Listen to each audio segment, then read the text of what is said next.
कब ये सोची कि राजनीति में आके आपको समाज सेवा करना है? क्योंकि आपके क्वेश्चन में ही आपका आंसर है कि लोकतांत्रिक देश है और इसमें कोई भी कहीं से जाके चुनाव लड़ सकता इस है। समस्या का समाधान कैसे करेंगे, मरीज को रेफर ना किया जाए? नमस्कार, मैं मुकुंद प्रकाश। मेरे साथ बातचीत करने के लिए एनडीए प्रत्याशी श्वेता गुप्ता जी हैं। मैडम, आपका शिवहरनामा चैनल पे हार्दिक स्वागत है। धन्यवाद। पहले तो मैं आपके सभी व्यूअर्स का बहुत बहुत स्वागत और अभिनंदन करती हूँ।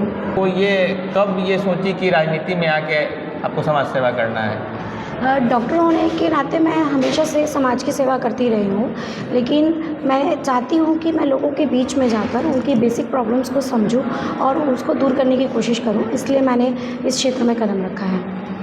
एक और बड़ा महत्वपूर्ण सवाल है कि भारत के लोगों को लोकतांत्रिक अधिकार है कि भारत में किसी भी सीट पर जाके कोई चुनाव लड़ सकता है। शिवहर का इतिहास भी रहा है कि यहाँ के लोग अलग अलग जगह से जाके चुनाव लड़े हैं। बाहर से भी कई लोग आकर चुनाव लड़े हैं, लेकिन जब आपको जब टिकट मिला तो उसके बाद लगातार इस टॉपिक पर विरोध हो रहा है। तो इस मुद्दे पर आपका क्या कहना है? क्योंकि आपके क्वेश्चन में ही आपका आंसर है कि लोकतांत्रिक देश है और इसमें कोई भी कहीं से जाके चुनाव लड़ सकता है। तो इससे पहले भी बहुत लोगों ने बहुत जगह से आके चुनाव लड़ा है और मुझे इस क्वेश्चन का आंसर चूँकि आपने खुद ही बोल दिया है। महत्वपूर्ण चीज़ है कि शिवहर जैसे जगह पे शिवहर का जो सदर अस्पताल है या अन्य जो भी अस्पताल है, वहाँ पे मरीज को एक बड़ा मुश्किल का सामना करना पड़ता है। मतलब यहाँ से मरीज अगर अस्पताल जाता है तो उसको तुरंत रेफर कर दिया जाता है। तो जब अगर आप जीत कर आती हैं विधानसभा चुनाव को, तो आप इस समस्या का समाधान कैसे करेंगे, मरीज को रेफर ना किया जाए यहाँ से? बिल्कुल, आप बोल रहे हैं यहाँ के जो स्वास्थ्य व्यवस्था है उसको थोड़ा इम्प्रूवमेंट किया जाएगा। वैसे भी यहाँ मेडिकल कॉलेज को ऑलरेडी पास कर दिया गया है, तो हम कोशिश करेंगे कि यहाँ पे मेडिकल कॉलेज बहुत जल्दी से जल्दी निर्माण हो और जो प्रेजेंटली स्वास्थ्य व्यवस्था है उसका इम्प्रूवमेंट किया जाए, ताकि वहाँ पे 24 आवर्स डॉक्टर्स अवेलेबल हों और जो हायर ट्रीटमेंट के प्रोबेबिलिटी है वो यहाँ पे हो सके।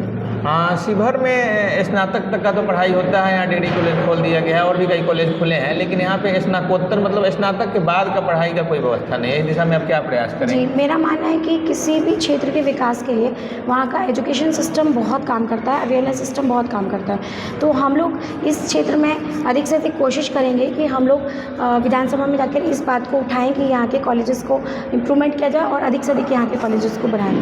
पिछले कुछ वर्षों में देखा जा रहा है कि कई विकासात्मक कार्य हुए हैं, लेकिन जब आप जीतती हैं तो और कौन से कार्य होंगे जो आप प्राथमिकता के तौर पे करना चाहेंगे? पिछले काफ़ी दिनों से मैं यहाँ पर लोगों के बीच भ्रमण कर रही हूँ। यहाँ के लोगों का बहुत प्यार देखने को मिला, साथ साथ यहाँ के लोगों का बहुत समस्याएं भी मुझे देखने को मिली हैं।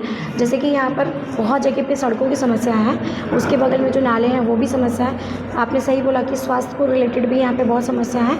तो जब मैं जीत कर यहाँ आती हूँ तो सबसे पहले इन्हीं प्रॉब्लम्स को सॉल्व करने की कोशिश करूँगी। आखिरी सवाल है, जो कि काफ़ी व्यस्तता है, आपको भी जाना है, ये चुनाव नज़दीक है।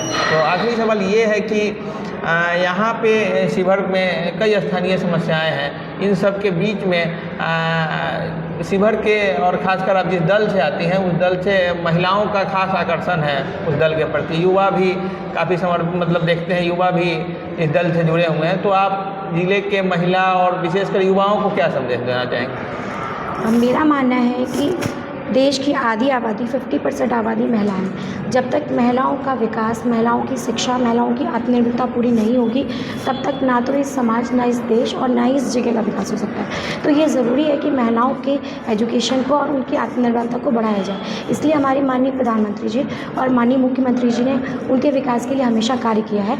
तो मैं भी उनके विकास के लिए इस क्षेत्र में ज़्यादा से ज़्यादा कार्य करने की कोशिश करूँगी और युवाओं के लिए जो रोज़गार की समस्या और एजुकेशन की समस्या है उसको सॉल्व करने की कोशिश करूँगी।